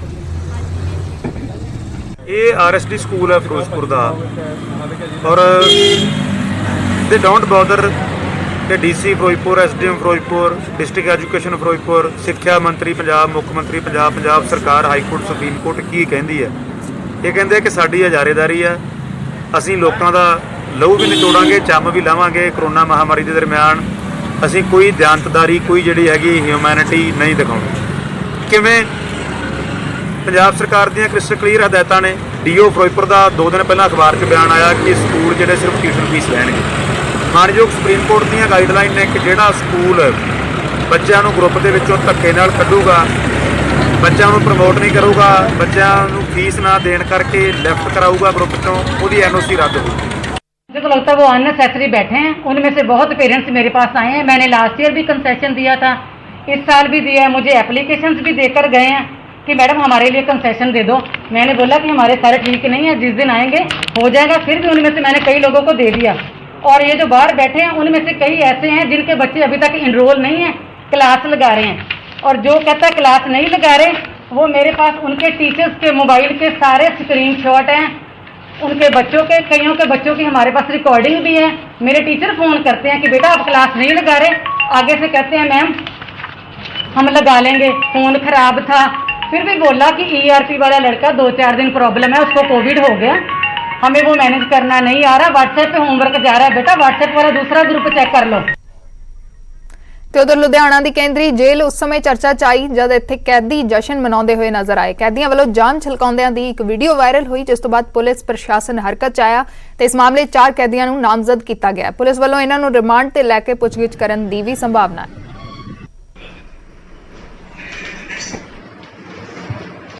ਦੇਖੋ ਸਾਡੇ ਕੋਲ ਇਹਦੇ ਅੰਦਰ 66 ਨੰਬਰ FIR ਦਰਜ ਹੈ ਥਾਣਾ ਡਿਵੀਜ਼ਨ ਨੰਬਰ 7 ਵਿੱਚ, ਠੀਕ ਹੈ। ਉਹਦੇ ਵਿੱਚ ਅਸੀਂ ਜਿਹੜੀ ਇਹ ਵਾਇਰਲ ਹੋਈ ਵੀਡੀਓ ਹੈ ਉਹਦੇ ਮੁਤਲਕ ਪਰਚਾ ਆਲਰੇਡੀ ਦਰਜ ਹੋ ਗਿਆ ਸਾਡੇ ਕੋਲ ਹੁੱਕਾ ਪੀਂਦੇ ਦਾ, ਤੇ ਬਾਕੀ ਜੋ ਇਹਦੇ ਨਾਲ ਹੋਰ ਵੀ ਦੋਸ਼ੀ ਨੇ ਜਾਂ ਜਿਨ੍ਹਾਂ ਦਾ ਵੀ ਇਹਨਾਂ ਦੇ ਵਿੱਚ ਆਇਆ ਹੈ ਵੀਡੀਓ ਦੇ ਵਿੱਚ, ਉਹਦਾ ਅਸੀਂ ਨਾਮਜ਼ਦ ਕਰਕੇ ਤੇ ਉਹਨਾਂ ਦਾ ਪ੍ਰੋਟੈਕਸ਼ਨ ਲੈ ਕੇ ਤੇ ਪੁੱਛਗਿੱਛ ਕਰਾਂਗੇ। ਜੋ ਵੀ ਸਾਹਮਣੇ ਆਊਗਾ ਤਾਂ ਤੁਹਾਨੂੰ ਦੱਸ ਦਾਂਗੇ। ਸਰ ਵੀਡੀਓ ਕਿੰਨੇ ਦਿਨ ਪਹਿਲਾਂ ਦੀ ਪੁਰਾਣੀ ਹੈਗੀ ਲੱਗਦੀ ਹੈ? ਇਹ ਵੀਡੀਓ ਤਾਂ ਹੁਣ 2-3 ਦਿਨ ਪਹਿਲਾਂ ਹੀ ਜੋ ਸਾਨੂੰ ਪਤਾ ਲੱਗਾ ਵਾਇਰਲ ਹੋਈ ਹੈ, ਠੀਕ ਹੈ। ਜੋ ਸਾਡੀ ਨੌਲੇਜ ਵਿੱਚ ਆਈ ਹੈ ਤੇ ਅਸੀਂ ਅੱਗੇ ਫਰਦਰ ਕਾਰਵਾਈ ਸ਼ੁਰੂ ਕਰ ਦਿੱਤੀ ਹੈ। ਅੱਗੇ ਵਧਦੇ ਹਾਂ। ਜਲੰਧਰ ਦੇ ਇੱਕ ਨਿੱਜੀ ਹਸਪਤਾਲ 'ਚ ਹੰਗਾਮਾ ਵੇਖਣ ਨੂੰ ਮਿਲਿਆ। ਮਰੀਜ਼ ਦੀ ਮੌਤ ਤੋਂ ਪਰਿਵਾਰਕ ਮੈਂਬਰ ਭੜਕ ਉੱਠੇ। ਕੋਰੋਨਾ ਦੇ ਨਾਲ ਇਸ ਮਹਿਲਾ ਦੀ ਮੌਤ ਹੋਈ ਸੀ ਤੇ ਪਰਿਵਾਰ ਨੇ ਡਾਕਟਰਾਂ ਤੇ ਇਲਜ਼ਾਮ ਲਗਾਏ ਨੇ। ਇਲਾਜ 'ਚ ਲਾਪਰਵਾਹੀ ਵਰਤਣ ਦੇ ਇਲਜ਼ਾਮ ਉਹਨਾਂ ਦੇ ਵੱਲੋਂ ਲਗਾਏ ਗਏ ਨੇ। ਇਹ ਵੀ ਕਿਹਾ ਕਿ ਹਸਪਤਾਲ ਦੇ ਸਟਾਫ ਨੇ ਮਾੜਾ ਵਤੀਰਾ ਕੀਤਾ। ਹਸਪਤਾਲ ਦਾ ਇਹ ਕਹਿਣਾ ਹੈ ਕਿ ਮਰੀਜ਼ ਨੂੰ ਬਚਾਉਣ ਦੀ ਹਰ ਕੋਸ਼ਿਸ਼ ਕੀਤੀ ਗਈ। ਪੁਲਿਸ ਨੇ ਬਾਅਦ ਦੇ ਵਿੱਚ ਆ ਕੇ ਮਾਮਲਾ ਸ਼ਾਂਤ ਕਰਵਾਇਆ। मैडम फर्स्ट डे ही उन्होंने कहता ही जो ऑक्सीजन चल गई ना उन्होंने सैचुरेशन 47 उदो ही उन्होंने कहा सी उदो तो ही मैम मेरी गल सुनो पहले दिन जो 47 रह गई सी उदो उस तो बाद ही कॉन्शियस हो गया सी। मैम एक चीज के अंदर जिहड़ा डैमेज करना ही वो तो कर ही रही सी ना ऑलरेडी चाहे 47 सीगी इन्होंने बाद चो कवर अप करती पर जिन्ना डैमेज उन्हें करना ही वो तो करता ना मैम। बाद चो उन्होंने कवर किया जो भी किया अज भी तो कवर्ड ही सी 96 सीगी फिर कितना एकदम डाउन चल गई। वो कहते 6 दिन पुरानी गल कर रहे ने और कुछ अच्छा मैडम 6 दिन पुरानी इन्फेक्शन तो हुण बाहर आ रही है फिर बहस भाई दोनों वालों हो रही है जी ਅਸੀਂ ਤਾਂ ਸਰ ਕਹਿੰਦੇ ਪਏ ਆ। सर उन्होंने भी ਤੁਹਾਨੂੰ ਪਹਿਲਾਂ ਇਹੀ ਕਿਹਾ ਸੀ ਵੀ ਸਾਨੂੰ ਡਾਕਟਰ ਨੂੰ 2 ਘੰਟਿਆਂ ਤੋਂ ਇਹ ਕਹਿ ਰਹੇ ਕਿ ਡਾਕਟਰ ਮੈਂ ਉਹਨਾਂ ਦੀ ਕੋਈ ਗੱਲ ਨਹੀਂ ਸੀ। ਜਦੋਂ ਸਾਹਿਬ ਹੈ ਤੁਸੀਂ ਕਿਹ ਬੁਲਾ ਦਿੰਦੇ ਨਹੀਂ ਜੀ ਨਹੀਂ ਮੈਂ ਸਰ ਸਾਡੇ ਕੋਲ ਕੈਮਰੇ ਰਿਕਾਰਡ ਹੈ। ਮੈਂ ਦੱਸਦਾ ਜੀ ਜਦੋਂ ਉਹਨਾਂ ਨੇ ਕਿਹਾ ਮੈਂ ਉਹਨਾਂ ਸਾਹਮਣੇ ਫੋਨ ਮਿਲਾਇਆ ਸੀ ਡਾਕਟਰ ਅਨਿਲ ਦਾ ਫੋਨ ਸਵਿਚ ਆਫ ਜਾਂਦਾ ਪਿਆ ਆ। ਮੇਰੇ ਕੋਲ ਹੁਣ ਉਹਨਾਂ ਦਾ ਕੋਈ ਕੰਟੈਕਟ ਨੰਬਰ ਨਹੀਂ ਹੈ ਠੀਕ ਹੈ ਜੀ। ਜਿਹੜਾ ਐਸਐਚਓ ਸਾਨੂੰ ਮੈਂ ਇਹੀ ਕਿਹਾ ਆ ਵੀ ਮੈਂ ਉਹਨਾਂ ਦੇ ਜੇ ਫੋਨ ਆਨ ਹੁੰਦਾ ਆ ਤੇ ਮੈਂ ਉਹਨਾਂ ਨੂੰ ਟਰਾਈ ਕਰਦਾ ਆ ਜਦੋਂ ਕੰਟੈਕਟ ਜੇ ਹੋ ਗਿਆ ਹੋ ਸਕਦਾ ਜੇ ਉਹਨਾਂ ਦੀ ਕੰਟੈਕਟ ਹੋ ਗਿਆ ਤੇ ਮੈਂ ਉਹਨਾਂ ਨੂੰ ਥਾਣੇ ਲਿਆ। ਤੇ ਉਧਰ ਸੁਨਾਮ ਦੇ ਵਿੱਚ ਕਾਂਗਰਸ ਆਗੂ ਦਮਨਥਨ ਬਾਜਵਾ ਤੇ ਉਹਨਾਂ ਦੇ ਪਤੀ ਨੂੰ ਝਾੜੂ ਚੁੱਕਣਾ ਪਿਆ। ਦਮਨਥਨ ਬਾਜਵਾ ਉਹਨਾਂ ਦਾ ਪਤੀ ਤੇ ਸ਼ਹਿਰ ਦੇ ਐਮਸੀ ਖੁਦ ਸਫਾਈ ਕਰਦੇ ਨਜ਼ਰ ਆਏ। ਸਫਾਈ ਮੁਲਾਜ਼ਮਾਂ ਦੀ ਹੜਤਾਲ ਦੇ ਕਰਕੇ ਸ਼ਹਿਰ 'ਚ ਗੰਦਗੀ ਦੇ ਢੇਰ ਲੱਗੇ ਹੋਏ ਨੇ। ਸਫਾਈ ਮੁਲਾਜ਼ਮਾਂ ਦੀ ਹੜਤਾਲ ਕਰਕੇ ਐਮਸੀ ਤੇ ਕੁਝ ਦੁਕਾਨਦਾਰਾਂ ਨੇ ਸ਼ਹਿਰ ਦੀ ਸਫਾਈ ਸ਼ੁਰੂ ਕੀਤੀ ਤਾਂ ਇਲਜ਼ਾਮ ਲੱਗੇ ਕਿ ਸਫਾਈ ਸੇਵਕਾਂ ਨੇ ਉਹਨਾਂ ਨੂੰ ਵੀ ਰੋਕ ਦਿੱਤਾ। ਵਿਵਾਦ ਵੱਧ ਗਿਆ ਜਿਸ ਦੇ ਬਾਅਦ ਦਮਨਥਨ ਬਾਜਵਾ ਨੇ ਖੁਦ ਮੌਕੇ ਤੇ ਪਹੁੰਚ ਕੇ ਝਾੜੂ ਚੁੱਕ ਕੇ ਸ਼ਹਿਰ 'ਚ ਸਫਾਈ ਕੀਤੀ ਤੇ ਕੂੜਾ ਚੁੱਕਿਆ। ਇੱਥੋਂ ਸਾਡੇ ਐਮਸੀ ਸਾਹਿਬ ਦਾ ਮੈਨੂੰ ਫੋਨ ਆਇਆ ਕਿ ਕਿਉਂਕਿ ਜਿਹੜੀ ਪੰਜਾਬ ਪੱਧਰ ਤੇ ਇੱਕ ਸਫਾਈ ਸੇਵਕਾਂ ਦੀ ਸਟ੍ਰਾਈਕ ਚੱਲ ਰਹੀ ਹੈ ਉਸ ਦੇ ਚੱਲਦਿਆਂ ਕੋਈ ਕੂੜਾ ਚੱਕਣ ਵਾਲਾ ਨਹੀਂ ਸੀਗਾ, ਕੋਈ ਇੱਥੇ ਸਾਫ਼ ਸਫਾਈ ਕਰਨ ਵਾਲਾ ਨਹੀਂ ਸੀ ਤੇ ਇੱਥੇ ਬਹੁਤ ਜ਼ਿਆਦਾ ਗੰਦ ਸੀਗਾ। ਔਰ ਜਦੋਂ ਸਾਡੇ ਐਮਸੀ ਸਾਹਿਬ ਨੇ ਆਪਣੇ ਪੱਧਰ ਤੇ ਇੱਥੇ ਉਪਰਾਲਾ ਕੀਤਾ ਸਾਡੇ ਦੁਕਾਨਦਾਰ ਭਰਾਵਾਂ ਨਾਲ ਰਲ ਕੇ ਇਹਨਾਂ ਨੇ ਇਸ ਇਲਾਕੇ ਦੀ ਇਸ ਏਰੀਆ ਦੀ ਸਫਾਈ ਕਰਵਾਉਣੀ ਚਾਹੀ ਤਾਂ ਉਹਨਾਂ ਸਫਾਈ ਸੇਵਕਾਂ ਨੇ ਅੱਗੇ ਆਪਣੇ ਕੁਝ 20-25 ਮੁੰਡੇ ਭੇਜੇ। ਉਹ ਆਪ ਇੱਥੇ ਆਏ ਔਰ ਇਹਨਾਂ ਨੇ ਇਹਨਾਂ ਨੂੰ ਡਰਾਉਣ ਧਮਕਾਉਣ ਦੀ ਕੋਸ਼ਿਸ਼ ਕੀਤੀ ਕਿ ਤੁਸੀਂ ਸਾਡੇ ਢਿੱਡ ਤੇ ਲੱਤ ਮਾਰ ਰਹੇ ਹੋ, ਤੁਸੀਂ ਸਾਡੀ ਹੜਤਾਲ ਨੂੰ ਕਮਜ਼ੋਰ ਕਰ ਰਹੇ ਹੋ। ਔਰ ਉਹਨਾਂ ਨੇ ਇੰਨਾ ਹੀ ਨਹੀਂ ਜਿਹੜੀ ਰੇਹੜੀ ਇਹਨਾਂ ਨੇ ਇੱਥੇ ਕੂੜੇ ਦੀ ਭਰੀ ਸੀ ਉਹਨੂੰ ਉੱਥੇ ਜਾ ਕੇ ਡੰਪ ਕਰਤਾ, ਉੱਥੇ ਖਲਾਰਾ ਪਾਤਾ ਜਿਹੜੀ ਕਿ ਉਹ ਸਾਰੀ ਗਲੀ ਜਿਹੜੀ ਹੈ ਕੂੜੇ ਨਾਲ ਭਰ ਗਈ। ਅਸੀਂ ਬਿਲਕੁਲ ਨਹੀਂ ਜੀ, ਅਸੀਂ ਕਿਸੇ ਨੂੰ ਨਹੀਂ ਕਿਹਾ ਹੈਗਾ ਵੀ ਨਹੀਂ ਸਫਾਈ ਕਰੋ। ਸਾਡੀ ਜਿਹੜੀ ਹੜਤਾਲ ਤੇ ਬੈਠੇ ਆ ਤਾਂ ਉਰੀ ਬੈਠੇ ਆ ਜੀ। ਇੱਥੋਂ ਇੱਕ ਡਿੰਗ ਵੀ ਨਹੀਂ ਪੱਟੀ ਗਾਂ। ਤੇ ਉਧਰ ਅੰਮ੍ਰਿਤਸਰ 'ਚ ਕੰਪਨੀ ਬਾਗ 'ਚ ਪੁਲਿਸ ਨੇ ਛਾਪਾ ਮਾਰਿਆ। ਕੋਰੋਨਾ ਹਦਾਇਤਾਂ ਦੀਆਂ ਧੱਜੀਆਂ ਉਡਾਉਣ ਵਾਲਿਆਂ ਦੇ ਖਿਲਾਫ ਸਖਤੀ ਵਰਤੀ ਗਈ। ਪੁਲਿਸ ਨੇ ਨੌਜਵਾਨਾਂ ਤੋਂ ਬੈਠਕਾਂ ਕਢਵਾਈਆਂ। ਪੁਲਿਸ ਤੋਂ ਮੁਆਫੀ ਮੰਗਦੇ ਵੀ ਕਾਫੀ ਲੋਕ ਨਜ਼ਰ ਆਏ। ਕਰਫਿਊ ਦੇ ਬਾਵਜੂਦ ਕੰਪਨੀ ਬਾਗ ਦੇ ਵਿੱਚ ਇਹ ਲੋਕ ਸੈਰ ਕਰ ਰਹੇ ਸਨ।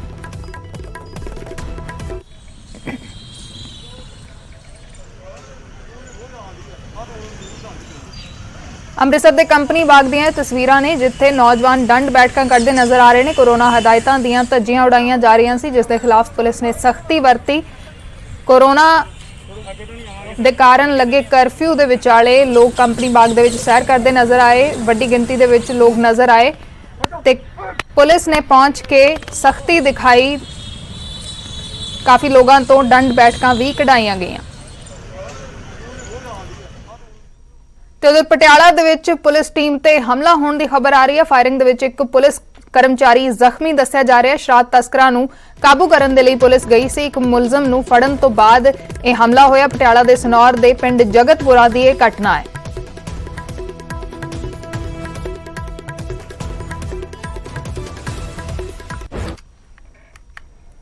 ਤਾਂ ਅੱਗੇ ਵਧਦੇ ਹਾਂ। ਫਿਰੋਜ਼ਪੁਰ ਤੋਂ ਇਹ ਖਬਰ ਹੈ ਜਿੱਥੇ ਪੁਲਿਸ ਤੇ ਐਕਸਾਈਜ਼ ਵਿਭਾਗ ਨੂੰ ਵੱਡੀ ਕਾਮਯਾਬੀ ਹਾਸਲ ਹੋਈ ਹੈ। ਜਦੋਂ ਸਤਲੁਜ ਦਰਿਆ ਦੇ ਕੰਢੇ ਰੇਡ ਮਾਰੀ ਗਈ ਤਾਂ ਮੌਕੇ ਵੇਖ ਕੇ ਸਭ ਦੇ ਹੋਸ਼ ਉੱਡ ਗਏ। ਜਿੱਥੇ ਨਸ਼ੇ ਦੇ ਸੌਦਾਗਰਾਂ ਵੱਲੋਂ ਜ਼ਹਿਰ ਤਿਆਰ ਕੀਤਾ ਜਾ ਰਿਹਾ ਸੀ ਤੇ ਆਖਰਕਾਰ ਇਸ ਰੇਡ ਦੌਰਾਨ ਤਸਕਰਾਂ ਦਾ ਪਰਦਾਫਾਸ਼ ਹੋ ਗਿਆ।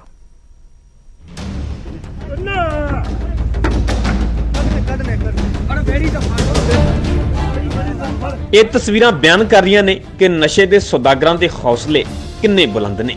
ਕਿਵੇਂ ਨਾਜਾਇਜ਼ ਸ਼ਰਾਬ ਦੇ ਨਾਂ ਤੇ ਜ਼ਹਿਰ ਪਰੋਸਿਆ ਜਾ ਰਿਹਾ ਜੋ ਲੋਕਾਂ ਦੀ ਜਾਨ ਦੇ ਲਈ ਘਾਤਕ ਸਾਬਤ ਹੋ ਸਕਦਾ ਹੈ। ਤਸਵੀਰਾਂ ਫਿਰੋਜ਼ਪੁਰ ਦੀਆਂ ਨੇ, ਜਿੱਥੇ ਪੁਲਿਸ ਤੇ ਐਕਸਾਈਜ਼ ਵਿਭਾਗ ਦੇ ਵੱਲੋਂ ਵੱਡਾ ਐਕਸ਼ਨ ਕੀਤਾ ਗਿਆ। ਜਦੋਂ ਪੂਰੀ ਟੀਮ ਦੇ ਵੱਲੋਂ ਸਤਲੁਜ ਦਰਿਆ ਦੇ ਕੰਢੇ ਰੇਡ ਮਾਰੀ ਗਈ ਤਾਂ ਸਾਰਿਆਂ ਦੇ ਵੇਖ ਕੇ ਹੋਸ਼ ਉੱਡ ਗਏ। ਜ਼ਹਿਰੀਲਾ ਜਾਮ ਤਿਆਰ ਹੋ ਰਿਹਾ ਸੀ, ਪੂਰਾ ਸਾਜੋ ਸਮਾਨ ਪਿਆ ਹੋਇਆ ਸੀ, ਕਈ ਚਾਲੂ ਭੱਠੀਆਂ ਵੀ ਨਜ਼ਰ ਆਈਆਂ ਜੋ ਤਸਵੀਰਾਂ 'ਚ ਸਾਫ਼ ਵੇਖੀਆਂ ਜਾ ਸਕਦੀਆਂ ਨੇ ਤੇ ਮੌਕੇ ਤੇ 98000 ਲੀਟਰ ਦੇ ਕਰੀਬ ਕੱਚੀ ਲਾਣ ਤੇ 400 ਬੋਤਲਾਂ ਨਾਜਾਇਜ਼ ਸ਼ਰਾਬ ਬਰਾਮਦ ਕੀਤੀ ਗਈ ਹੈ। ਇਸ ਤੋਂ ਇਲਾਵਾ 49 ਤਰਪਾਲਾਂ, 21 ਡਰਮ, 12 ਐਲੂਮੀਨੀਅਮ ਡਰਮ, 2 ਟਿਊਬਾਂ ਤੇ 2 ਚਾਲੂ ਭੱਠੀਆਂ ਵੀ ਫੜੀਆਂ ਗਈਆਂ ਨੇ। ਭਾਰੀ ਸਫਲਤਾ ਮਿਲਦੇ ਹੋਏ 98000 litre lawn, 400 bottle of illicit liquor recovered ਹੋਈਆਂ, 49 ਤਰਪਾਲਸ, 21 iron drums, 12 aluminium, 2 rubber tubes ਔਰ 2 ਚਲਦੀਆਂ ਭੱਠੀਆਂ ਸਾਨੂੰ ਉੱਥੇ ਮਿਲੀਆਂ, ਜਿਹੜੀਆਂ ਅਸੀਂ ਉੱਥੇ ਹੀ ਪੁਲਿਸ ਦੀ ਮਦਦ ਨਾਲ ਤੇ ਐਕਸਾਈਜ਼ ਸਟਾਫ ਦੀ ਮਦਦ ਦੇ ਨਾਲ ਉੱਥੇ ਹੀ ਅਸੀਂ ਉਹਨਾਂ ਨੂੰ ਖਤਮ ਕਰ ਦਿੱਤਾ। ਉੱਥੇ ਫੜੀ ਗਈ ਲਾਣ ਤੇ ਨਾਜਾਇਜ਼ ਸ਼ਰਾਬ ਨੂੰ ਮੌਕੇ ਤੇ ਹੀ ਨਸ਼ਟ ਕਰ ਦਿੱਤਾ ਗਿਆ ਤਾਂ ਕਿ ਕਿਸੇ ਨੂੰ ਨੁਕਸਾਨ ਨਾ ਪਹੁੰਚਾ ਸਕੇ ਤੇ ਮਾਮਲਾ ਦਰਜ ਕਰਕੇ ਅਗਲੀ ਕਾਰਵਾਈ ਸ਼ੁਰੂ ਕਰ ਦਿੱਤੀ ਹੈ। ਉੱਥੇ ਫਿਰੋਜ਼ਪੁਰ ਦੇ ਵਿੱਚ ਇਹ ਸਭ ਤੋਂ ਵੱਡੀ ਬਰਾਮਦਗੀ ਦੱਸੀ ਜਾ ਰਹੀ ਹੈ। ਅੱਜ ਫਿਰੋਜ਼ਪੁਰ ਸਿਟੀ ਵਿੱਚ ਮੈਂ ਇੰਸਪੈਕਟਰ ਸਤਿੰਦਰ ਮੱਲੀ ਐਕਸਾਈਜ਼ ਸਤਲੁਜ ਦਰਿਆ ਤੇ ਐਕਸਾਈਜ਼ ਸਟਾਫ, ਪੁਲਿਸ ਫੋਰਸ ਤੇ ਆਪਣੇ ਕਲੀਗਸ ਦੇ ਨਾਲ ਪਿੰਡ ਅਲੀਕੇ, ਚੰਡੀਵਾਲਾ ਤੇ ਚੱਕਰ ਦਾ ਬੈਠਾ ਤੇ ਰੇਡ ਮਾਰੀ। ਨਸ਼ੇ ਦੇ ਸੌਦਾਗਰ ਅਜਿਹੀਆਂ ਹਰਕਤਾਂ ਤੋਂ ਬਾਜ ਨਹੀਂ ਆ ਰਹੇ, ਪਰ ਦੂਜੇ ਪਾਸੇ ਪੁਲਿਸ ਤੇ ਐਕਸਾਈਜ਼ ਵਿਭਾਗ ਵੀ ਪੂਰੀ ਤਰ੍ਹਾਂ ਚੌਕਸ ਨਜ਼ਰ ਆ ਰਿਹਾ ਤੇ ਫਿਰੋਜ਼ਪੁਰ ਦੇ ਵਿੱਚ ਰੇਡ ਦੇ ਦੌਰਾਨ ਇਹ ਵੱਡੀ ਕਾਮਯਾਬੀ ਹਾਸਲ ਕੀਤੀ ਗਈ ਹੈ। ਫਿਰੋਜ਼ਪੁਰ ਤੋਂ ਮਨਦੀਪ ਕੁਮਾਰ, ਨਿਊਜ਼ 18 ਪੰਜਾਬ।